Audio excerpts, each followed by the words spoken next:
إن الحمد لله نحمده ونستعينه ونستغفره ونعوذ بالله من شرور أنفسنا وسيئات أعمالنا من يهده الله فلا مضل له ومن يضلل فلا هادي له وأشهد أن لا إله إلا الله وحده لا شريك له وأشهد أن محمدا عبده ورسوله صلى الله عليه وآله وسلم.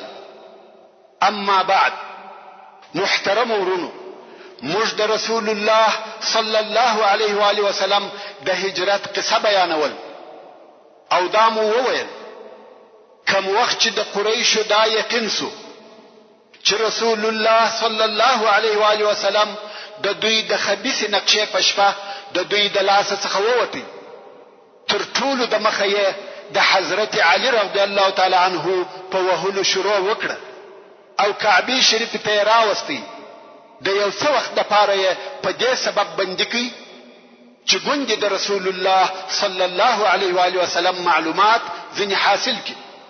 کم وخت چې د علی رضی الله تعالی عنه څخه نا امید سو، نو د ابو بکر صدیق رضی الله تعالی عنه وکور ته ورغله، دروازه ور وټکول. د ابو بکر صدیق رضی الله تعالی عنه لور اسماء رضی الله تعالی عنها ورته راووته. ابو جهل ورته وویل پلار دې چیرې دی؟ هغه ویل نیم خبره چې چیرې دی. ابو جهل خبيث پوسو چې هغه هم د محمد صلی الله علیه و آله وسلم سره تللی دی، نو یو سخت چپلاخ ور سره کړ چې اسماء رضی الله تعالی عنها د چپلاخ د زور پرمځکه ولویده او د غوږ والی ځنی ولویدي. خو ابو جهل په خپل ځان کې وشرمېدی چې شزه وهي، د دې ځای څخه بیرته نا امید ولاړی. بیا ابو قحافه د ابو بکر صدیق رضی الله تعالی عنه پلار چې پسترګو هم روند وو و اسماء رضی الله تعالی عنها تراغلی. ابو قحافه پښتنه ځنی وکړه چې پلار دې چیرې دی؟ اسماء رضی الله تعالی عنها وویل نیم خبره. څنګه چې ټول قریش په هده چې دوی په هجرت تللی دي، نو ابو قحافه وویل تاسو ته د خرڅ او مصرف د پاره یو شی در پرې ایښی دی؟ اسماء رضی الله تعالی عنها د دې د پاره چې خپل نکته اطمینان ورکي ولاړه سوه او په هغه کڅوړه کې ډبرې راوړې چې ابو بکر رضی الله تعالی عنه پیسې پکې ایښولې و ابو قحافه ته ونیولې ویل دغه را پرې ایښی دي. سبحان الله، تاسو د شذ بلکې د یوې انجلی و هوښیاري او فکر ته وګورئ. ابو قحافه رضی الله تعالی عنه چې پستر ګوډوند وو او شی نه لیدي، پر کڅوړه لاس تیر کی، د د په خیال زر ورغله، ځکه د هغه وخت پیسې زر وې.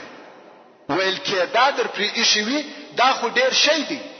حال دا چې ابو بکر رضی الله تعالی عنه په کور کې څه نه و پرې ایښی، خپل مال او دارایی چې 5,000 درهم و هغه ټول د دې د پاره ور سره اخیستی و چې په لار کې د رسول الله صلی الله علیه و آله وسلم ضرورت نسی پیدا.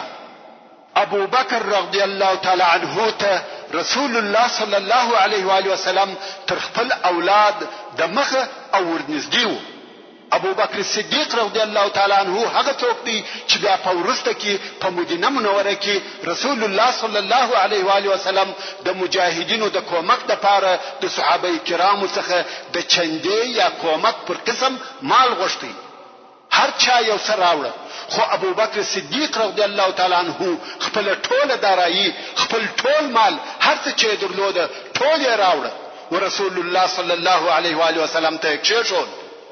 څنګه چې رسول الله صلی الله علیه و آله وسلم ته د ژوند او دارایی ور معلوم و، پوسو چې د خپل ټول مال راوړی دی، نو یې پښتنه ځنی وکړه چې د خپل اهل او کورنۍ د پاره دی یو څه پرېښول.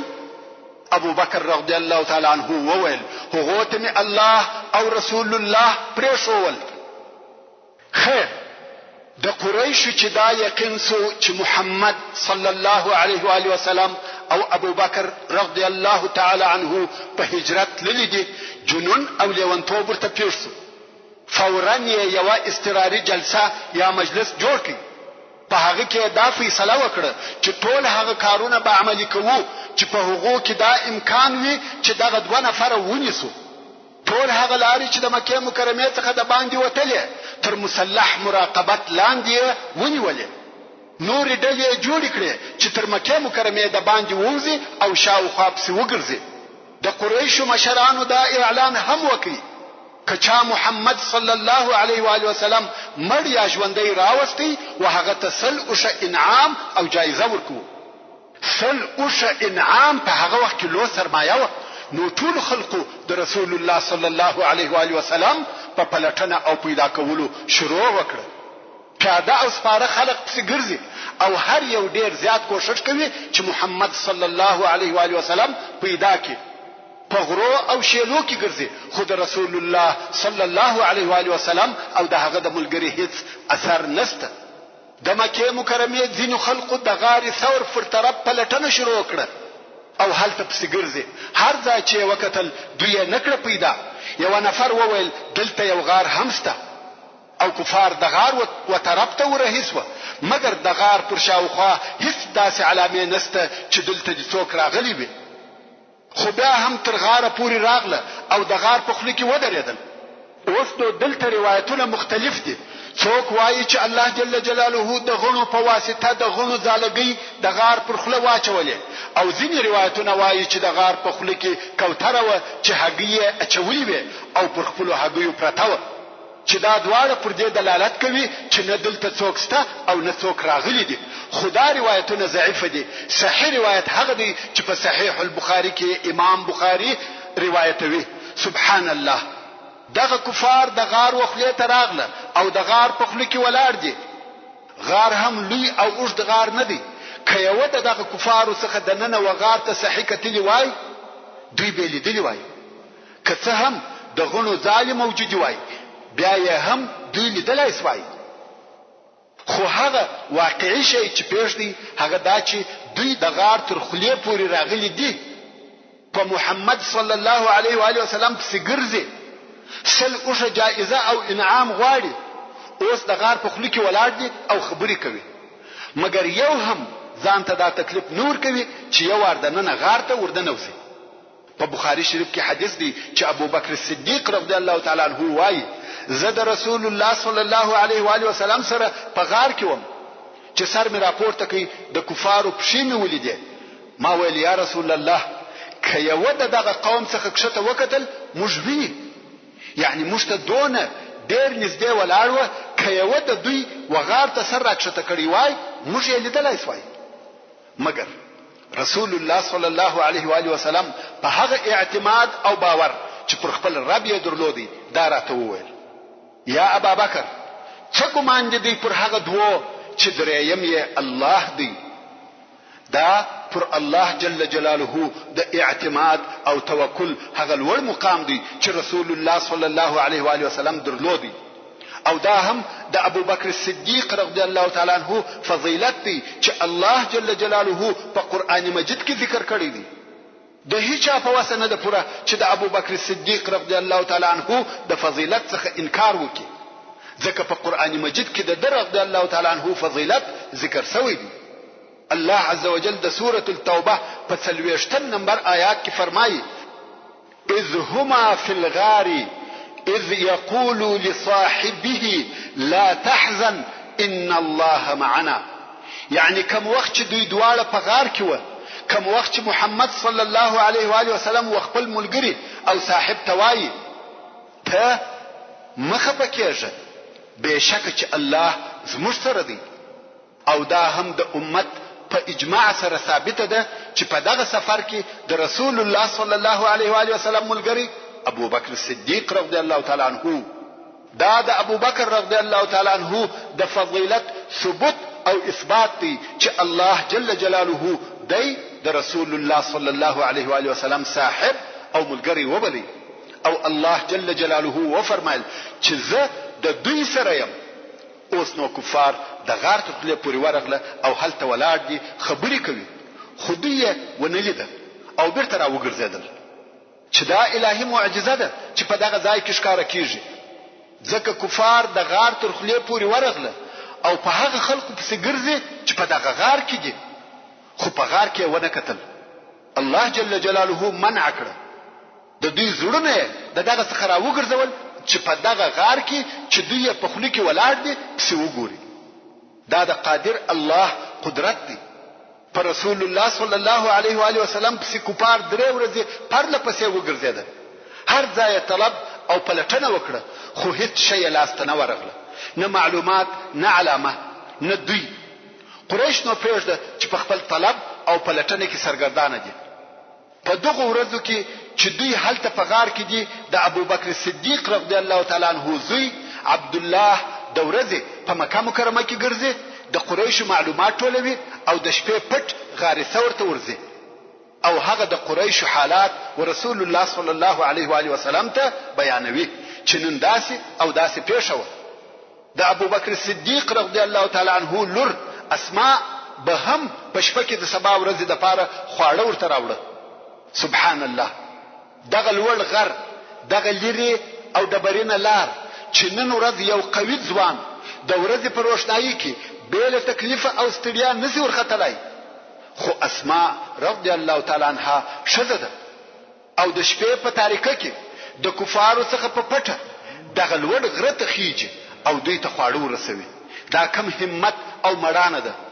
خوندو مسلمان شذ دغه سوي د الله او رسول الله صلی الله علیه و آله وسلم په لار کې هیڅ تکلیف نه بولي. دا د اسماء رضی الله تعالی عنها کومک دی چې د هجرت په وخت کې د رسول الله صلی الله علیه و آله وسلم سره کاوه.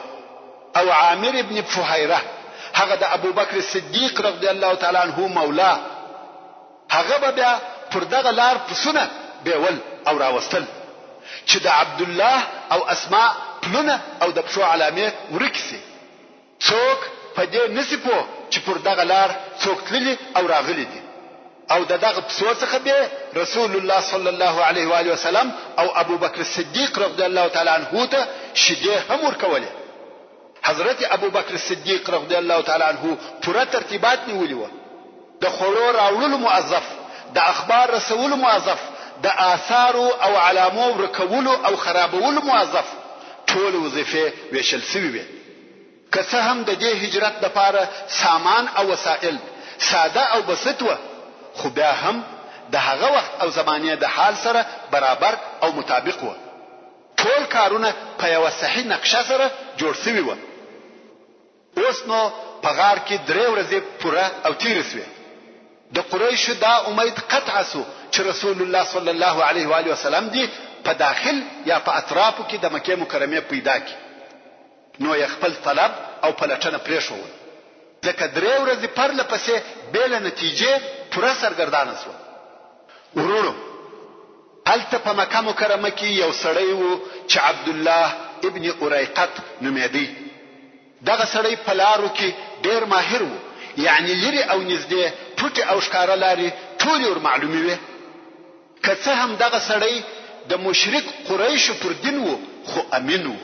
نو رسول الله صلی الله علیه و آله وسلم او ابوبکر صدیق رضی الله تعالی عنہ د مخه تر هجرت دغه عبد الله ابن اریقط د مال او پیسو په مقابل کې نوکر کړ چې تبه د هجرت په وخت کې زموږ سره دی او پر داسې لارو بمو مدینه منورې ته بیاي چې چاته نوی ور معلومي. هغه هم دا قبول کړ.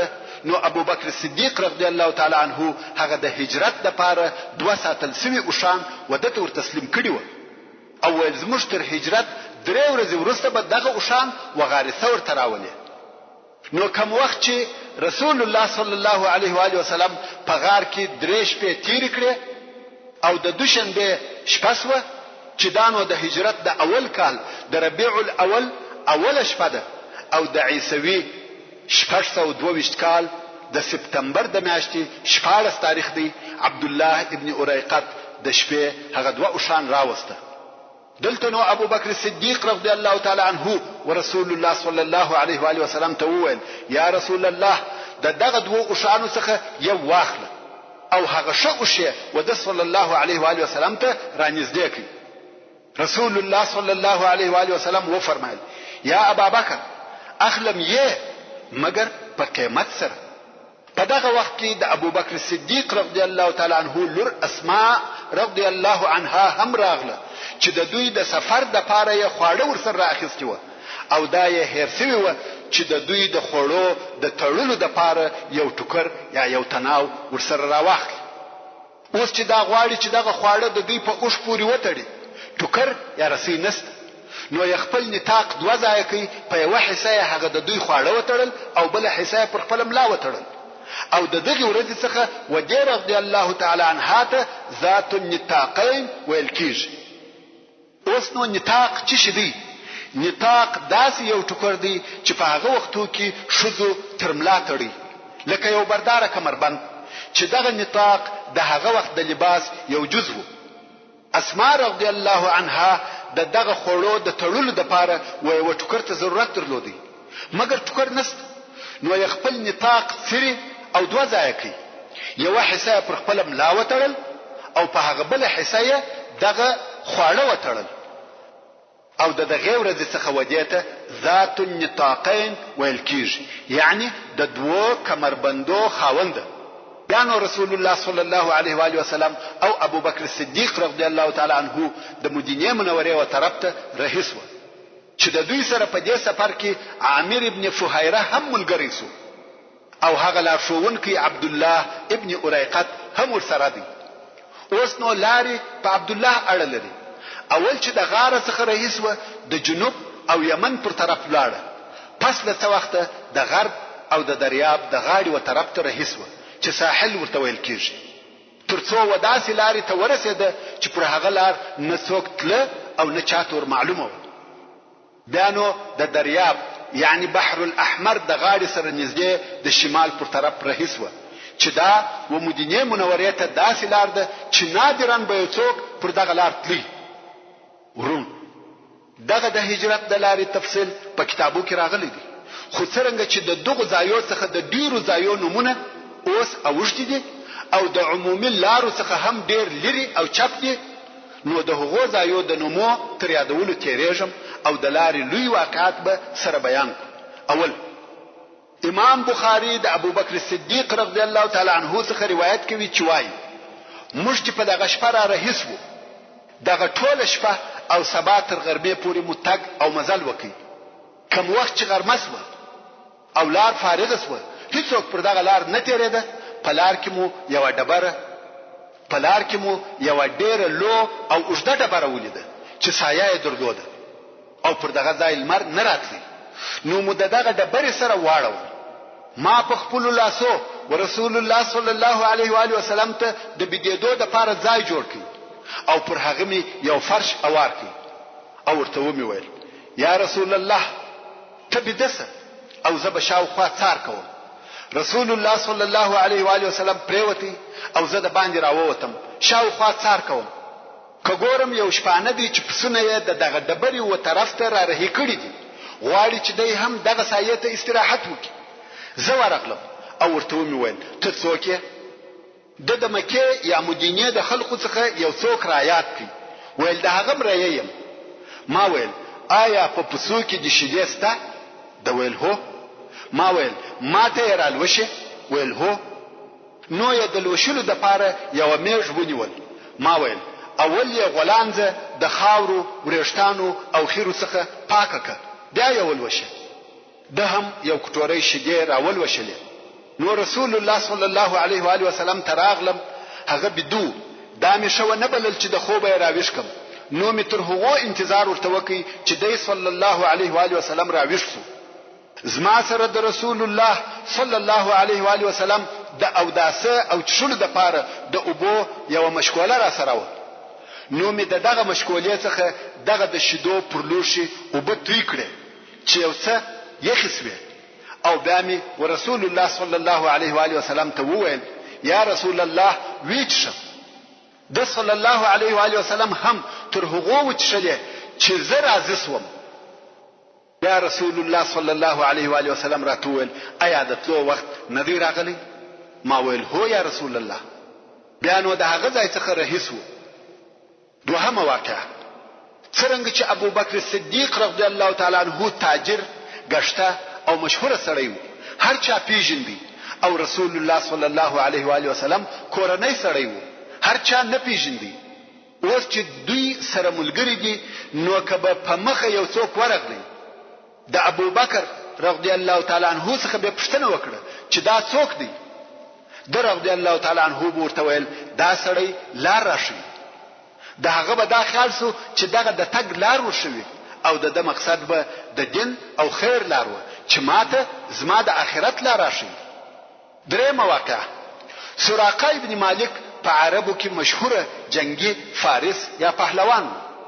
کوم وخت چې رسول الله صلی الله علیه و آله وسلم او ابو بکر صدیق رضی الله تعالی عنہ د غار څخه راووته او د مدینه منورې و طرف ته رهیس و، هر چا دا کوشش کاوه چې دوی پیدا کی او د قریشو هغه سل اوشه جایزه واخلي، چې د دې جملې څخه یو هم سراقه ابن مالک و. خدا قصه په خپل او سراقه ته پریږدو چې دوی په خپل قصه کوي او په دغه وخت کې مشرک. سراقه ابن مالک وایي زه د خپل قوم سره په مجلس کې ناست وم چې یو سړی د باندې څخه د مکې راغلی. موږ ناست وو، دی راته ودرېدی او ویل یا سراقه دغه اوس ما یو سیاهي د دریاب د غاړې سره ولیده چې فلانی طرف ته رهي و، ګمان کوم چې محمد او د هغه ملګری دي. سراقه وایي زه پوه شوم چې دغه نفر دوی دي، خو د دې لپاره چې هغه د قریشو جایزه یوازې زه واخلم نو می خبره تیر کړه او سړی ته می وویل دا دوی نه دي بلکې تا فلانی او فلانی لیدلې دي چې زموږ په مخ کې رهیس و. سراقه وایي په دغه مجلس کې کښېنستم، داسې حرکت او کار نه کوم چې څوک راپوسي. د قوم د مجلس تر اخره ورسره ناست وم، نه ولاړېدم، ولې که ولاړ سم هغه نور پوښتنه کوي چې چیرې ځې. خبرې او مجلس ورسره کوم. کوم وخت چې دوی ولاړ سول زه هم ډیر ژر کور ته ولاړم، منځ ته مې وویل چې زما آس وباسه، د فلاني غونډۍ تر شا ودرېږه، زما انتظار کوه.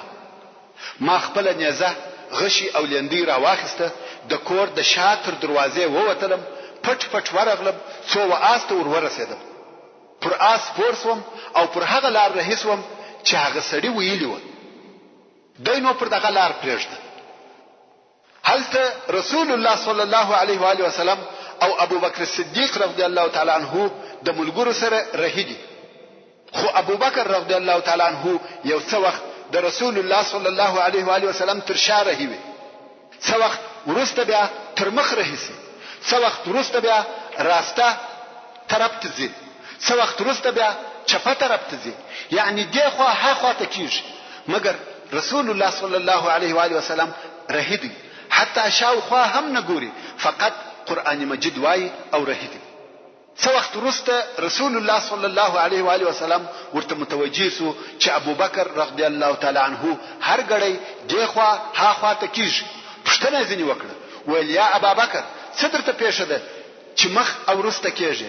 ابو بکر رضی الله تعالی عنہ ویل یا رسول الله یو وار می په فکر کې را وګرځي چې کمین به درته نیولې وي، یعنی یو څوک به په مخ کې پټ درته ولاړ وي، نو د مخه سم بیا می په زړه کې را وګرځي چې د شاده خوا څوک حمله ونه کړي، بیا تر شاسم بیا وایم څوک د بغل د طرفه حمله ونه کړي، نو دی یو اړخ او بل اړخ ته ځم.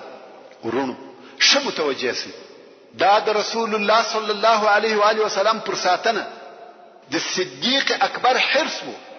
د صلی الله علیه و آله وسلم د ساتنې په سبب یې پر یو ځای طاقت نه کېدی، لکه پتان شاوخوا پر راګرځېدی. په فارسی کې شاعر وایي یک جان چه متاعیست که سازم به فدایت، اما چه توان کرد که موجود همین است. یعنی یو روح دون متاع دون قیمتي شی نه دی چې تر تای قربان کم، مگر څه وکم زه دغه لرم، نور شی را سره نشته. خو رسول الله صلی الله علیه و آله وسلم اطمینان او د زړه ډاډ ورکړ، ویل ان الله معنا، الله عز وجل زموږ سره دی، مه بیریږه. نو د ابو بکر صدیق رضی الله تعالی عنہ زړه هم پر آرام شو. پس له څه وخت څخه ابو بکر صدیق رضی الله تعالی عنہ ولید چې ډېر لري یو سړی پر آس پور دی، په ډېره چټکی او تیزی سره په دوی پسې را رهي دی. ویل یا رسول الله هغه سپور سړی په موږ پسې را رهي دی. رسول الله صلی الله علیه و آله وسلم نور تکتل، پر خپل لار رهي دی او قرآن مجید وایي. مګر د ابوبکر صدیق رضی الله تعالی عنہ فکر په دغه سړي ډیر باندې هغه ډیر تیز را رهیدي او وار په وار ورنږدې کیږي. ابوبکر رضی الله تعالی عنہ په تشویش او پریشانی کې دی ځکه هغه سپور سړی ډیر ورنږدې شو، دونه ورنږدې شو چې د هغه ځای څخه دوی په نيزه وشتلای شي. نو رسول الله صلی الله علیه و آله وسلم ته وویل یا رسول الله ډیر رانږدې شو، د هغه ځای څخه مو وشتلای شي.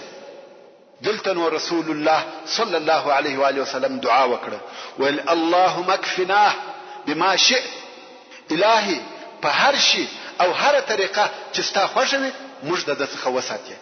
رسول الله صلی الله علیه و آله وسلم د دعا څخه نو فارغ شوی چې د سراقه د آس پښه په مځکه ننوتې. مځکه هم سخته او ډبرینه مځکه ده، خو د آس پښه په مځکه ننوتې او سراقه د آس څخه ولوېدی. سراقه وایي قسم په الله تر دغه ورځې د مخه هیڅ وخت د آس څخه نوم لوېدلی. دا اول وار وو چې د آس څخه لوېږم او بیا مځکه سخته او ډبرینه هم ده، د آس پښه څنګه په مځکه ننوځي؟ کوم وخت چې د آس څخه ولوېدم د هغه غوښې جعبه مې راویسته چې موږ به پال په اچاوه چې دا د دوی دین او عقیده و. نو مې د غوښو څخه یو غشي د فال پر قسم راویستی چې آیا په دوی پسې سم کیا ضرر ورورسم کیا.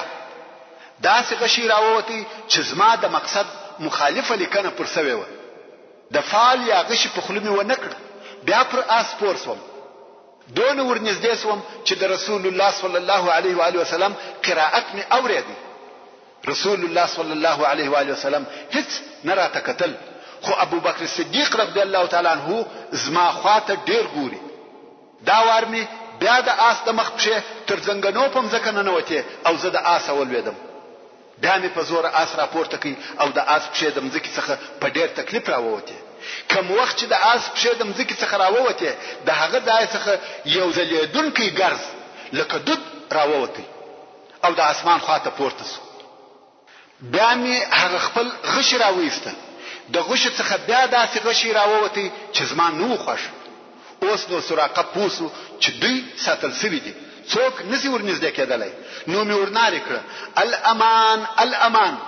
اوس سراقه امان غواړي، حال دا چې دی د دوی په وجلو پسې را رهي سوی وو. دوی هم ودرېده.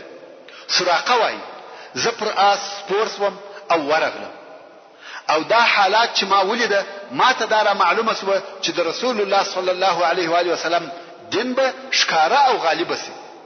نو می ورته وویل چې ستا قوم پر تا سل اوښه جایزه ایښې ده او په هغه حالاتو می خبر کړي چې خلقو د ده په باره کې څه فکرونه درلوده. او بیا می ورته وویل که خواړه او کالوی ته ضرورت لري درته را بوړم. دوی شی ونه غوښتي، فقط ویل زموږ حال وساته، یعنی چاته مه وایه. ما ویل دا چې زه ستاسې حال ونه وایم د دغه په مقابل کې څه راکوي؟ ورونو ښه متوجه سئ. رسول الله صلی الله علیه و آله وسلم نو ورته وویل چې د مدینې څخه به اوسکي یا خرما درته راولېږم او نه د کومو پیسو وعده ورکړه، بلکې رسول الله صلی الله علیه و آله وسلم ورته وویل څنګه به یې یا سراقه چې د کسرا وشي ستا په لاس وي. ورونو تاسو ته معلومه ده چې د فارس و پاچا ته کسرا ویل کېده چې په هغه وخت کې د مځکې پر مخ تر ټولو لو پاچاهي وه او دغه کسرا به د سرو زرو وشي په لاس وه.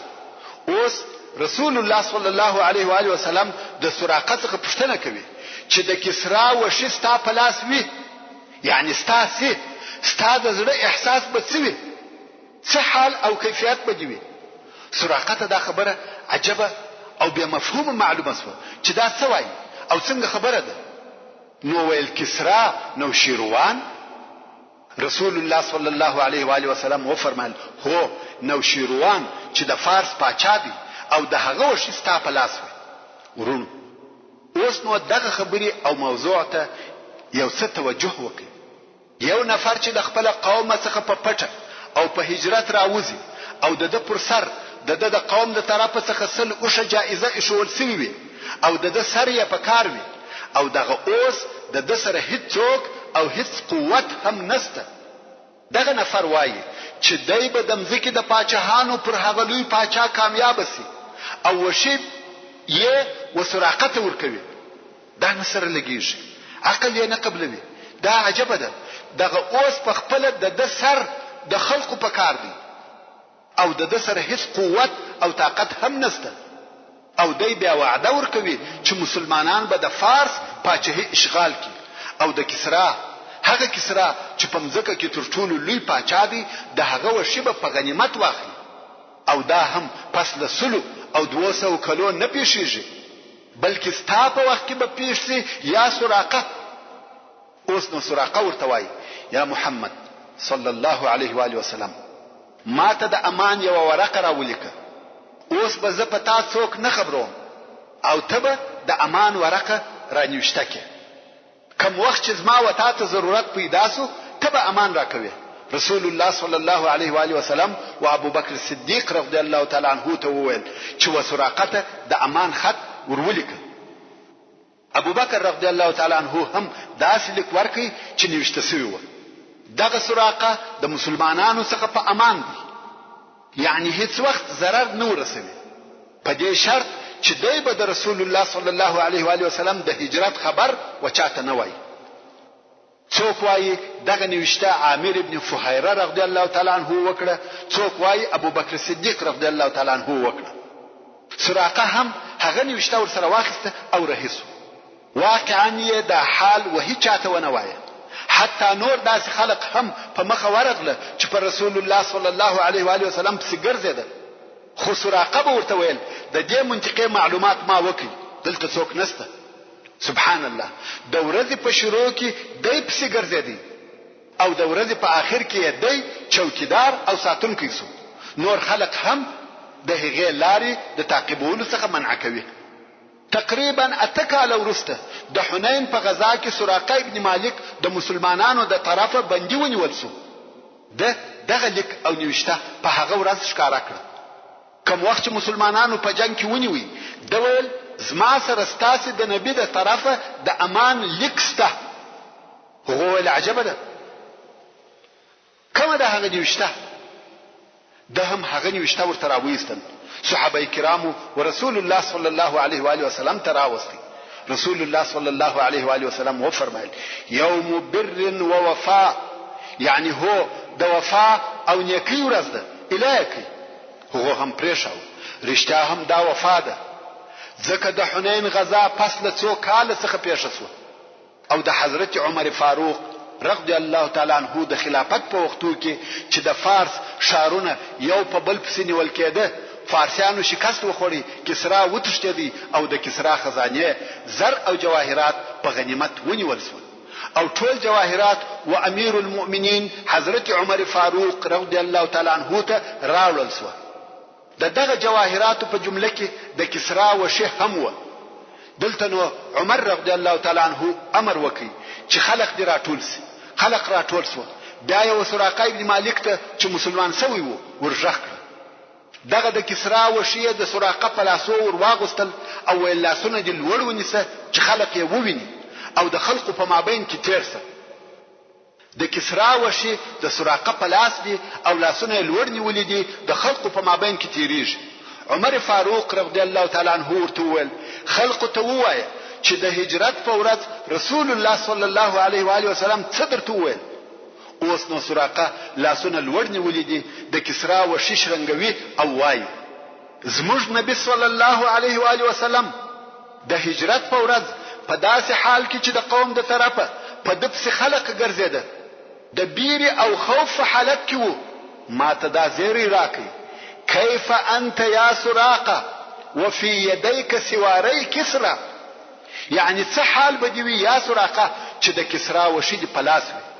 نو هغه د رسول الله صلی الله علیه و آله وسلم وینا او پیشګویی پس له لږ کلو څخه ښکارا او پیښه شوه. صادق المصدوق صلی الله علیه و آله وسلم مخبر صادق دی. درېمه واقعه، رسول الله صلی الله علیه و آله وسلم او ملګری په آرام زړه د مدینه منورې پر طرف رهیدي، د قریشو د شر څخه خلاص او فارغ دي، مګر پر هغه معروفه او مشهوره لار نه، بلکې بل نوې او نامعلومه لار ده او مدینه منورې ته نږدې شو. خو په لار کې پر یو خیمه ورغله چې دا خیمه د ام معبد خیمه و. معبد چې یوه سخي زړوره او فصیحه ښځه وه، د خپلې خیمې سره به ناسته وه. هر مسافر چې به پر دغه لار تېرېدی دې به خواړه او اوبه ورکولې. اوس رسول الله صلی الله علیه و آله وسلم او ابوبکر رضی الله تعالی عنه پر دغه خیمه راغله. کوم وخت چې رسول الله صلی الله علیه و آله وسلم او ملګری و دغه خیمه ته راورسېده، د ښځې میړه هم نو موجود، یوازې یوه ښځه په دشت کې د خیمې سره ناسته ده، ځکه دغه معبد د هغه کوچي عربو څخه و. نو ابوبکر صدیق رضی الله تعالی عنه د ښځې څخه پوښتنه وکړه چې د خوړلو یو شی در سره شته، ځکه د دوی خواړه هم خلاص شوي وو او دوی پر داسې لار تله چې هلته نه کلي او نه کورونه وو او نه بل څوک پر دغه لار تله. نو ځکه دغه ښځې ته وویل چې ستا سره د خوراک یو شی شته چې در څخه رانیسو؟ ښځې ویل که زما سره یو شی وای تاسې به د هغه غوښتنې ته نه وای اړ شوي، یعنی بې غوښتنې او طلبه ما درکاوه. موږ سخیان یو، دې ته ضرورت نشته چې میلمه یې په خوله وغواړي، مګر والله د خوراک هیڅ شی را سره نشته. خو هلته د خیمې سره یوه وچه ډنګره ضعیفه او زړه میږ ولاړه. رسول الله صلی الله علیه و آله وسلم ورته وویل یا معبد دغه میږ څه شي ده؟ هغې ویل دا یوه میږ ده چې ضعف او ډنګرتیا د رمې څخه پاته کړې ده. رسول الله صلی الله علیه و آله وسلم ویل شیدې نه لري؟ ښځې ویل دا تر دې ډېره ضعیفه ده چې شیدې دې وکړي. رسول الله صلی الله علیه و آله وسلم وفرمایل اجازه راکوي چې دغه میږ ولوشم؟ ښځه اریانه شوه چې دا څه وایي، وچه میږ ده دی وایي زه ولوشم؟ ښځې ویل که شیدې پکښې شته ولوشه. رسول الله صلی الله علیه و آله وسلم په خپل مبارک لاس سره د میږ غولانځه مسح کړه او بسم الله یې وویل. د میږ د غولانځې څخه شیدې راتوی شوې. ښځې ته وویل یو لوی لوښی راکړه. هغې هم دونه لوښی ورته راوړي چې د یوې لوی ډلې بسېدی. رسول الله صلی الله علیه و آله وسلم هم دغه میږ تر هغو پورې لوشل چې دغه لوښی په شیدو ډک شو. اول یې و معبد ته شیدې ورکړې، هغې تر مړېدو او اوبه کېدو پورې وڅښلې. بیا د رسول الله صلی الله علیه و آله وسلم ملګرو وڅښلې او بیا رسول الله صلی الله علیه و آله وسلم وڅښلې. دوهم وار یې بیا میږ ولوشل. د معبد ټول هغه لوښي چې دې درلوده د شیدو ور ډک کړه. دا ورته ګوري او په تعجب کې ده، ځکه هغه میږ چې دې درلوده دا په خبره و چې هغه وچه ضعیفه او ډنګره ده او اوس یې دونه شیدې وکړې چې دا په خپله ورته اریانه ده. خیر، رسول الله صلی الله علیه و آله وسلم او ملګری یې ابوبکر صدیق رضی الله تعالی عنه ځینې رهي شوه. لږ وخت وروسته ابو معبد یعنی د ښځې میړه په داسې حال کې چې وچې او ډنګرې میږې یې را رهي کړې وې خیمې ته راغی. کوم وخت چې د کور ټوله لوښي په شیدو ډک ولیده په تعجب کې شو. ویل دا شیدې د کومه شوې؟ میږې وچې دي او په کور کې هم د لوشلو حیوان نشته. ښځې ویل دلته یو مبارک سړی تېرېدی، دغه ټولې شیدې یې د دغه وچې او ډنګرې میږې څخه ولوشلې. دا د هغه مبارک سړي برکت دی. سړي ویل دا سړی والله هغه څوک بولم چې قریش پسې ګرځي. چې د چهره او قیافه بیان راته وکړه یا معبد. ورونو دغه د معبد قصه ټول مؤرخینو د تاریخ علماو او پوهانو بیان کړې ده او د دې سبب چې ټول مؤرخین دا قصه بیانوي دا دی چې معبد یوه هوښیاره، پوه، ذکي او ډېره فصیحه ښځه وه. په ژبه کې یې ډېر فصاحت او بلاغت و. د سیرت په ټولو کتابو کې او په ټوله هغه احادیثو کې چې د رسول الله صلی الله علیه و آله وسلم د قیافه وصف پکې بیانېږي، هیچا د رسول الله صلی الله علیه و آله وسلم د قیافه داسې دقیق او فصیح وصف نه دی کړی لکه څرنګه چې دغه معبد کړی دی. سره د دې چې معبد بیل دغه یو څخه بیا رسول الله صلی الله علیه و آله وسلم نه دی لیدلی. هغه صحابه کرام چې د رسول الله صلی الله علیه و آله وسلم سره یې کلونه تیر کړی دي، هغه د رسول الله صلی الله علیه و آله وسلم د قیافه دغه صفت نه دی کړی او نه کولای شوی لکه معبد چې کړی دی. نو د دې جهته د رسول الله صلی الله علیه و آله وسلم د قیافه په وصف کې هغه اساسي مرجع د معبد حدیث بولی. کڅوک د رسول الله صلی الله علیه و آله وسلم د قیافه وصف او بیان غواړي د معبد تر حدیث بل دقیق او واضح حدیث نسی پیدا کولای. دا یې په داسې فصیحه او بلیغه طریقه سره صفت کوي لکه اوریدونکي چې ورسول الله صلی الله علیه و آله وسلم ته ګوري او هغه مختوي. نو د دې جهت څخه ټول مؤرخینو د رسول الله صلی الله علیه و آله وسلم د قیافه په اړه کې د معبد دغه قول ساتلی دی ځکه چې ډیر فصیح دی او ډیر اهمیت لري. اوس به د معبد هغه بیان چې د رسول الله صلی الله علیه و آله وسلم په اړه کې کړی دی درته وایم او بیا به په پښتو ترجمه درته بیان کوم. کوم وخت چې د معبد خاوند د دې څخه پوښتنه وکړه چې دغه مبارک سړي شکل او قیافت څنګه و، دی ورته ویل رأيت رجلا ظاهر الوضاء أبلج الوجه لم تعبه نحلة ولم تزر به سقلة وسيم قسيم في عينيه دعج وفي أشفاره وطف وفي صوته صهل وفي عنقه سطع وفي لحيته كثاثة أزج أقرن إن صمت فعليه الوقار وإن تكلم سما وعلاه البهاء أجمل الناس وأبهاهم من بعيد وأجلاهم وأحسنهم من قريب حلو المنطق فصل لا نذر ولا هذر كان منطقه خرزات نظم يتحدرن ربعة لا يأس من طول ولا تقتحمه عين من قصر غصن بين غصنين فهو أنظر الثلاثة منظرا وأحسنهم قدرا له رفقاء يحفون به إن قال أنصتوا لقوله وإن أمر تبادروا لأمره محشود محفود لا عابس ولا مفند.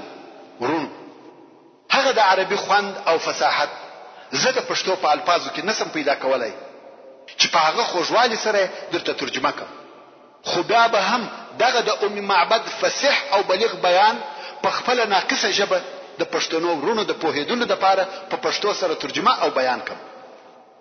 معبد وایي داسې یو سړی مې ولیدی چې نور پر ښکاره و، روښانه مخ یې و، ډنګرتیا تکلیف نور کاوه او د چاغښت عیب نه پر ویل کېدی، یعنی نه چاغ و نه ډنګر، شایسته او نورانی و، سترګې یې تورې وې او باڼوګان یې اوږده وه، په آواز کې یې شایست و او په غاړه کې یې اوږدوالی و، ږیره یې ګڼه وه یعنی ډکه ږیره یې وه، اوږدې کږې او سره مشتې ورځې یې وې چې چپ به و، هیبت او دبدبه یې درلوده او که به خبرې کولې هوښیارې او د محبته ډکې به وې.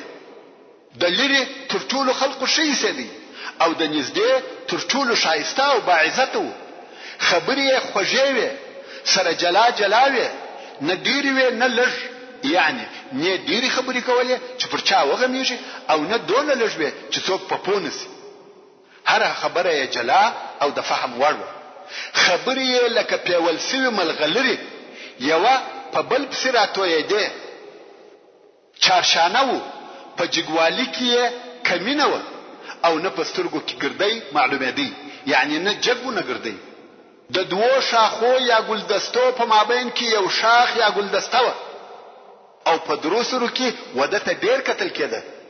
د دې خبرې څخه مقصد دی صلی الله علیه و آله وسلم او د ملګری ابو بکر او عامر ابن فهیره دي، یعنی دوی درې لکه د درخت درې شاخه یا د ګلانو درې ګېډۍ داسې وه، خو سترګې د ده څخه نه اړول کېدې او په قدر او عزت تر نورو بهتر و.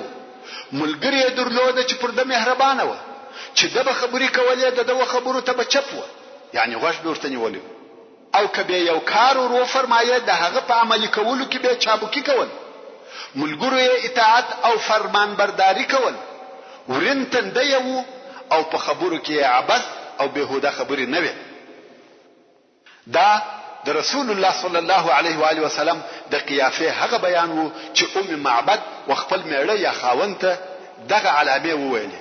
نو ابو معبد د ښځې میړه وویل والله دا د قریشو هغه صاحب او ملګری دی چې موږ یې په مکه کې خبرې اورېدلې دي او ما دا قصد کړی دی کمې په واسه پوره سوه چې د ملګری سم، یعنی که موقع برابر سوه ملګرتیا به کوم. دا د رسول الله صلی الله علیه و آله وسلم د هجرت د لارې هغه واقعه و چې د معبد سره ولیدل. په دغه وخت کې چې رسول الله صلی الله علیه و آله وسلم د معبد و خیمه ته ورغلی و، په مکه مکرمه کې په لوړ اواز سره ځینې بیتونه ویل کېده چې خلکو اورېده او د بیتو ویونکي نه لیدل کېدی. محترم ورونو، زموږ د بحث پاتې حسابه ان شاء الله تعالی پراتونکي کې واوري. سبحان ربك رب العزة عما يصفون وسلام على المرسلين والحمد لله رب العالمين. تعلیم الاسلام رادیو د اسلامی ارشاداتو بډایه ټولګه